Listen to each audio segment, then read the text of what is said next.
We all want to keep dangerous convicts behind bars, but tonight Target 8 zeroes in on inmates we're all paying to house, not because they're violent, but because they just don't have the money to make bond. Roughly half of West Michigan jail beds are filled with people waiting for their day in court. Target 8 investigator Susan Samples is shining a light on those who aren't convicted but are serving time just the same. We've all got a big stake in this, and not just because we want our criminal system to be fair and just, but also because we're footing the bill for every single inmate, including those locked up on low-level charges solely because they don't have the cash to bond out. Chandra Amaya could have bought her freedom. How long were you in jail? 33 days. But she didn't have $100. They told me I had to have a $100 bond because I have a job, so I should be able to pay it. But that job is lost now. You hadn't been found guilty. No. Amaya is lost too. I don't have a coat right now.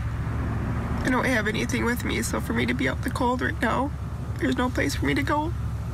Amaya had just been released from the Kent County Jail, where she'd been locked up for a month on a misdemeanor larceny charge. That's more time than she might get if convicted. We're not talking about people who are dangerous. We're talking about people who are poor. State Representative David LeGrand says too many judges are setting cash bonds pending trial, despite Michigan court rules that say if there's no public safety or flight risk, judges must order release on personal recognizance, meaning no money up front. What we're doing now to tens of thousands of people every year in Michigan by having this wealth test for whether or not you get out is really producing some pretty bad outcomes. A jail stay often means job loss, eviction, even tragedy. If they had let him out, I don't think he would be dead today. I don't believe it. That's his jersey. Jim Tellman was basketball coach and mentor to Jibril Neomagabo, a refugee from Rwanda who Grand Rapids police found asleep in a car he'd broken into on a January morning. Charged with misdemeanors, Neomagabo couldn't post $200 to get out of jail. 3 days later, deputies found the 18-year-old hanging in his cell.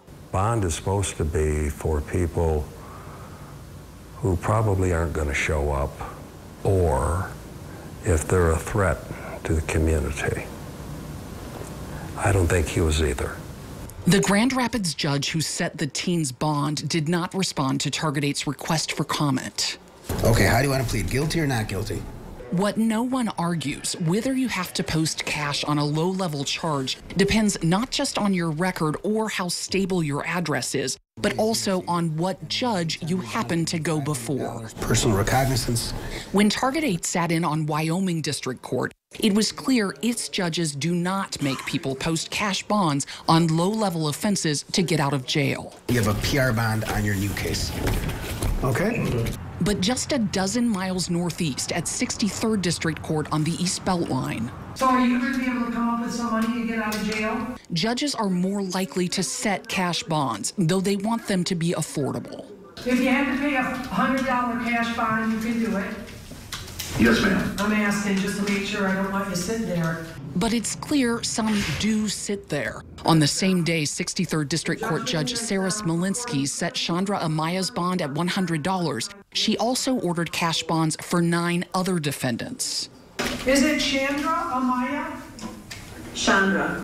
1 month later, 3 of those 9 people, including Amaya, were still sitting in jail, still not convicted, on misdemeanors. You've been in custody for how long? Since the 29th. 29th of September, that's over a month. My point is not to try to keep them in jail. I think I'm just, wanting to ensure they'll show up. If you post bond and don't show up for court, you lose the cash. It's like put your money where your mouth is. Smolinski's approach is not unique. Of Michigan's 20,000 or so jail inmates, roughly half are awaiting trial. Is it fair that some people end up in jail solely because they don't have money to post the bond to get out? I'm not sure it's fair, but it's probably somewhat of a reality. Smolinski points out that at sentencing, people get credit for time they've already served pre-trial. Fortunately for the cause of justice, in this case, the defendant is actually guilty. And you admit that you stole the money? I did. It was a smaller amount. But listen to what the real victim had to say about Amaya's month-long jail stay. Why was she in there when she hadn't been tried yet? Scott Verhoeven thought his old friend from school would get a couple days in jail after a guilty verdict. Her having a $100 bond made no sense to me. I'm surprised she even had a bond. I got to make sure that our public is safe. If I'm not doing it right, what is a better way to do it? Several states are already moving away from cash bonds. A memo last year from Michigan State Court Administrator reminded judges that they have to release people pre-trial or state on the record why the defendant's a danger or flight risk. This movement about the bond reform, it definitely is bringing to light a lot of issues that need to be looked at, and how are we doing it, and can we do it better? My investigation continues right now at woodtv.com, where you will find the makeup of inmate populations at 8 West Michigan jails, percentage pretrial versus sentenced inmates. And we take it further tomorrow at 6 when I show you which accused felons are being released back into the community pending trial and why. That's tomorrow at 6. I'm Target 8 investigator Susan Samples.